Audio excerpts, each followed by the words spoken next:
شروع اللہ کا نام لے کر جو بڑا مہربان نہایت رحم والا ہے۔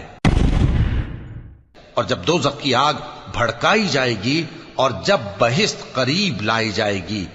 تب ہر شخص معلوم کر لے گا کہ وہ کیا لے کر آیا ہے۔ پس میں ان ستاروں کی قسم کھاتا ہوں جو پیچھے ہٹ جاتی ہیں اور جو سیر کرتے اور غائب ہو جاتی ہیں، اور رات کی قسم جب وہ پھیلنے لگتی ہے، اور صبح کی قسم جب وہ نمودار ہوتی ہے، کہ بے شک یہ قرآن اس فرشتہ عالی مقام کا سنایا ہوا پیغام ہے جو صاحب قوت ہے، مالک عرش کے ہاں اونچے درجے والا ہے، سردار ہے، ساتھ ہی امانت دار ہے۔ اور مکے والو، تمہارے رفیق یعنی ہمارے پیغمبر صلی اللہ علیہ وآلہ وسلم دیوانے نہیں ہیں،